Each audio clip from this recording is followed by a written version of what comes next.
अंबड पोलिसांनी उत्कृष्ट कामगिरी बजावत सिडको परिसरात दहशत माजविणाऱ्या टवाळखोरांना जेरबंद केलंय।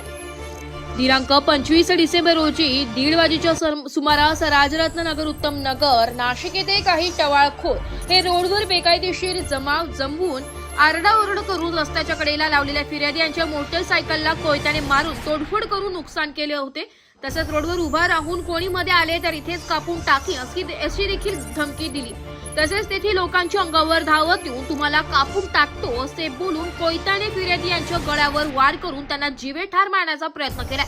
तसेच वेदांत सोनवणे, यश अहिरे, हेमंत निकुंभ, आदित्य तायडे, प्रशांत पाटील अशांनी हातात कोयते, लोखंडी रॉड व बॅट घेऊन रोडने जाणाऱ्या येणाऱ्या लोकांना धमकी दिली आहे। तसेच सदर परिसरातील लोकांच्या घराच्या दरवाजाला कोयते व रॉड मधून शिवीगाळ करून सदर परिसरात दहशतीचे वातावरण निर्माण केले।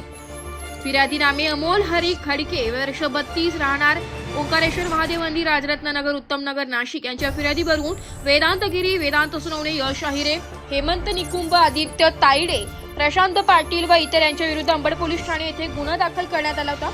सदर गुन्हा दाखल होताच अंबड पोलीस ठाणे गुन्हेशोध पथकाने तपासाची चक्रे फिरून यातील वेदांत सोनवणे, यश अहिरे, हेमंत निकुंभ, चैतन्य कांबळे, प्रशांत पाटील, गौरव पाटील यांना ताब्यात घेतलाय। तसेच यातील आरोपी नामे वेदांत सोनवणे यांचा शोध घेत असताना त्यास राधे गार्डन, उदय कॉलनी, सिडको नाशिक येथे ताब्यात घेतलाय। त्याच्या अंगझडतीमध्ये त्याच्याकडे विनापरवाना बेकायदेशीर एक गावठी बनावटीचे पिस्तूल, 2 जिवंत कारतूस मिळून आल्याने त्याच्यावर अंबड पोलीस ठाणे येथे गुन्हा दाखल करण्यात आलाय। सदर गुन्ह्याचा तपास सहाय्यक पोलीस निरीक्षक विलास पडोळकर यांनी व पोलीस शिपाई वैभव एखंडे हे करीत आहे।